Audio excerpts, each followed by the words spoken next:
Sebagian besar dari kalian mungkin udah tahu kalau ada dua macam NVMe SSD yang beredar.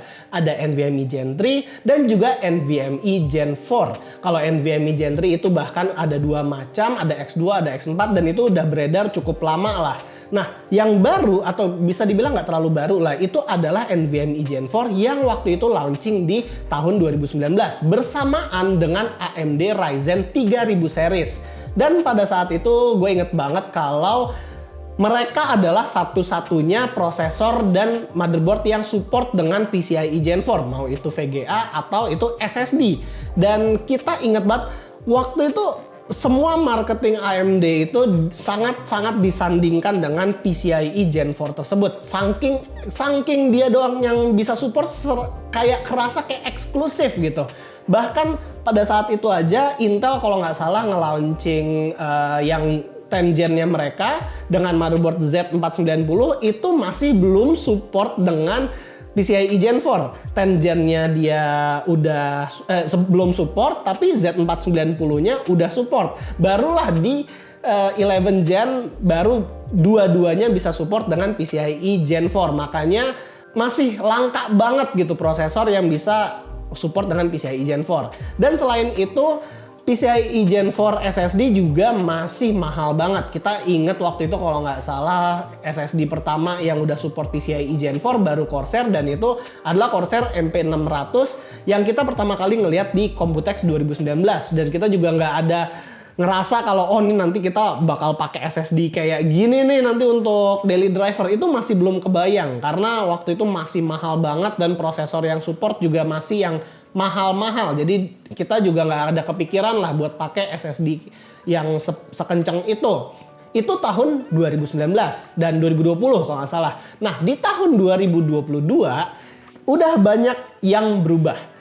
Prosesor sudah banyak yang sudah support dengan PCIe Gen 4, bahkan yang low end sekalipun, dan juga motherboard yang baru yang low end sekalipun sudah juga muncul udah support dengan PCIe Gen 4. Seperti dulu kalau nggak salah B450 tuh support nggak ya? Lupa. Tapi kalau B550 dia udah support sama PCIe Gen 4. Makanya sekarang PCIe Gen 4 itu sudah semakin common dan PCIe Gen 3 juga sebenarnya makin ditinggalin oleh para high-end user. Tapi pertanyaannya itu kan untuk para high-end user, untuk para sultan yang emang punya duit buat upgrade SSD mereka ke PCIe Gen 4. Nah, pertanyaannya adalah gimana dengan kita para kerehore? Apakah kita mendingan langsung PCIe? Misalnya kalian pakai SSD SATA, nah terus mendingan langsung ke PCIe Gen 4 atau ke PCIe Gen 3? Nah, di sini kita ada sedikit pembahasan, mungkin singkat aja,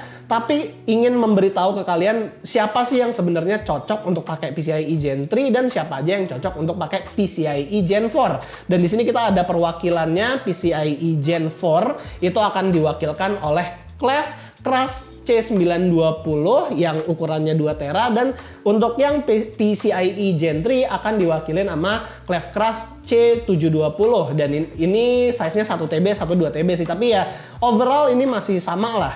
Kita bisa ngomongin ini karena PCIe Gen 4 itu harganya sudah mulai banyak yang bikin PCIe Gen 4 dan ada yang bikin dengan harga terjangkau. Salah satunya adalah si Cleve ini. Waktu itu kita udah pernah nge-review si Cleve ini dan kalian bisa cek di cards di atas untuk reviewnya. Tapi di situ kita nggak ada pembahasan tentang siapa yang cocok untuk memakai kedua SSD ini. Waktu itu kita belum membahas tentang itu.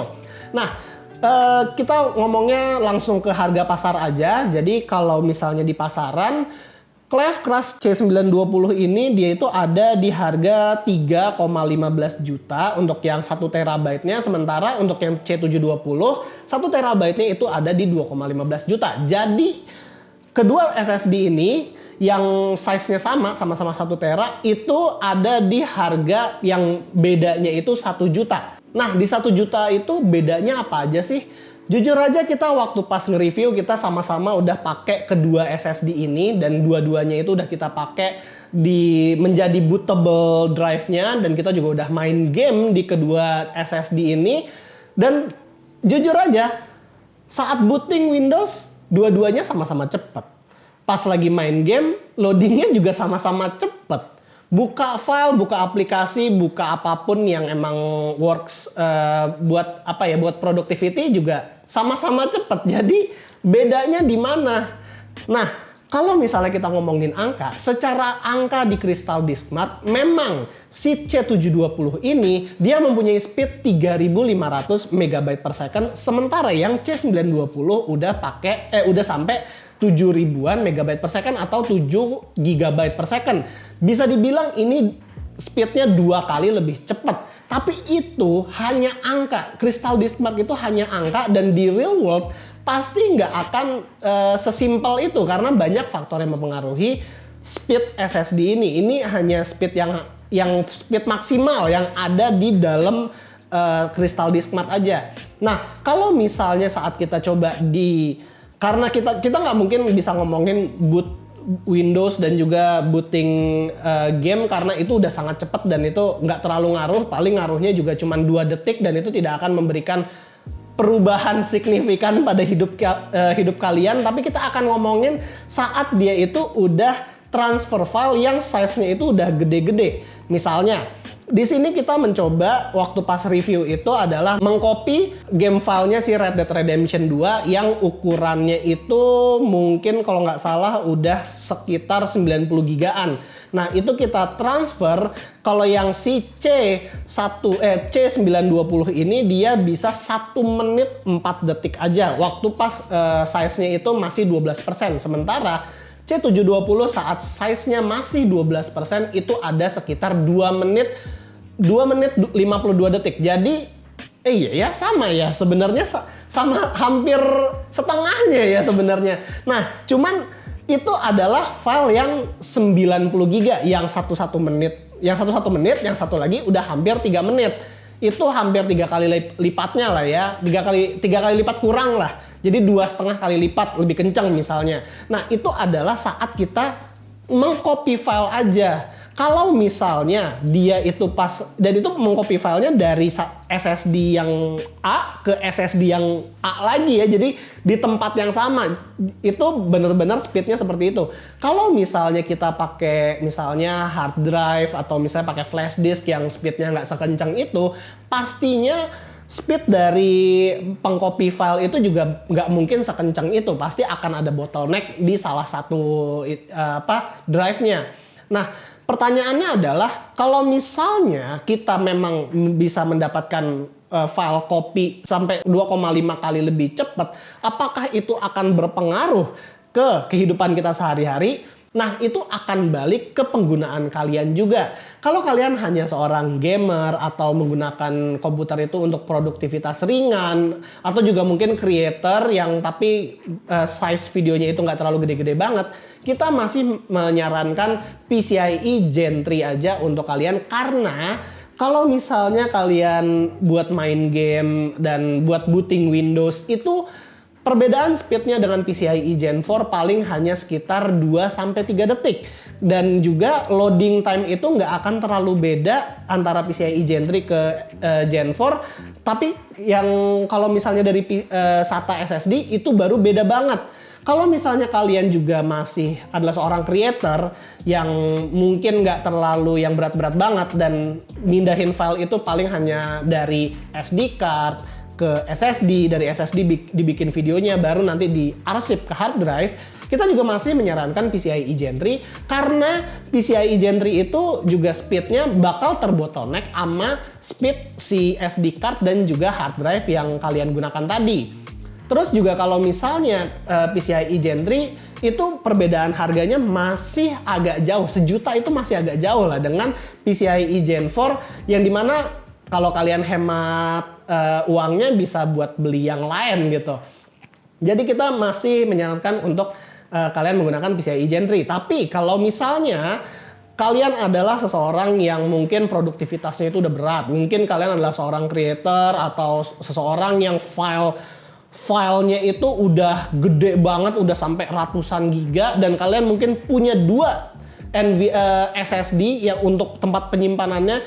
Nah, itu baru kita akan menyarankan NVMe Gen 4. Karena misalnya apa? Kalau misalnya kalian tempat ngarsipnya adalah SSD NVMe Gen 4 dan tempat kalian kerja juga NVMe Gen 4, transfer antara NVMe Gen 4 ke NVMe Gen 4 lain itu baru tidak bottleneck, baru speednya, the true speed baru ada di situ, baru kerasa gitu bedanya. Terus juga kalau misalnya NVMe Gen 4 kalian memang ngetransfer sampai ratusan giga, mungkin sekitar 200-300 giga, kalau tadi bedanya itu hanya 1 menit dan 3 menit, file yang ratusan giga itu bisa menghemat antara ya mungkin bisa sampai 10 menit bedanya, nggak mungkin dong, ya 5 menit lah paling bedanya, atau kalau misalnya lebih gede lagi ya mungkin bakal lebih hemat 10 menit, aduh jatuh mulu. Atau bisa sampai, mungkin bisa menghemat waktu sampai 20 menit. Jadi si SSD ini emang kerjanya adalah untuk menghemat waktu kalian. Kalau misalnya dibilang apakah dia worth it dengan harganya, sebenarnya worth it, tapi memang itu akan balik lagi ke penggunaan kalian masing-masing, karena harganya itu kalau dibandingin masih cukup jauh. Terus kalau beberapa dari kalian ada yang nanya, terus gimana bang dengan controllernya? Apakah berbeda antara kedua SSD ini? Jawabannya adalah iya, kedua SSD ini mempunyai controller yang berbeda, di mana C920 menggunakan Phison E18 dengan DRAM cache-nya SK Hynix. Sementara untuk yang C720 ini menggunakan controller Phison E12S dan juga DRAM cache-nya itu dari Kingston. Dan bukan mungkin lagi, emang kedua SSD ini mempunyai TBW yang berbeda. C920 tentunya punya TBW yang lebih besar daripada si C720, dan itu juga bisa kita bilang bisa si C920 ini lebih durable daripada C720, walaupun kalau dari kita sendiri secara pribadi dengan beda harga 1 juta tadi, ya perbedaan TBW dengan beda speed, kita masih lebih menghargai PCIe Gen 3 lah, karena 1 juta itu adalah angka yang cukup banyak gitu. Jadi kita masih kita sendiri secara pribadi Nerd Reviews ya, kita masih pakai PCIe Gen 3 X4 gitu daripada PCIe Gen 4. Dan itu masih enak banget gitu, masih cepet, dan kita juga nggak terlalu ngerasain perbedaan yang gimana banget saat kita memakai PCIe Gen 4. Karena ya kan produktivitas kita ya begitu-gitu aja, production kita juga begitu-gitu aja. Kecuali kalau misalnya nanti kita mungkin pindah ke PCIe Gen 4, yaitu karena PCIe Gen 4-nya tinggal ngambil, karena ini udah dikasih, jadi kita tinggal pakai gitu. Makanya kita pakai PCIe Gen 4 dan nggak pakai PCIe Gen 3 itu karena ya udah dikasih. Tapi kalau misalnya beli, ya mungkin kita masih consider PCIe Gen 3 X4 aja untuk produktivitas sehari-hari. Jadi intinya yaitu kalau si ini tuh untuk produktivitas ringan, creator ringan tuh masih enak pakai ini. Sementara kalau mungkin kalian udah seseorang yang mungkin udah di industri, yang filenya udah beratus-ratus giga, dan juga mungkin namanya perbedaan waktu itu sangat penting untuk kalian, memang pakailah NVMe Gen 4, tapi pastikan juga mendingan belinya itu 2 sekaligus, biar namanya transfer file ke PCIe Gen 4 ke PCIe Gen 4 lain itu lebih itu speednya nggak ada bottleneck di mana-mana gitu. Jadi paling itu aja video kita kali ini. Kalau misalnya kalian suka dengan video talking santai kayak gini, kalian bisa kasih kita like, share, dan subscribe juga. Kalau misalnya mungkin ada kalian yang melihat ada kekurangan, kalian bisa komen aja di bawah. Dan yang terakhir, kalau kalian ada yang berminat untuk membeli salah satu dari SSD ini, kalian bisa cek aja link yang ada di deskripsi, karena link pembeliannya ada di sana. Jadi itu aja paling dari kita. Kalau kalian suka dengan videonya, balik lagi ya berarti ya.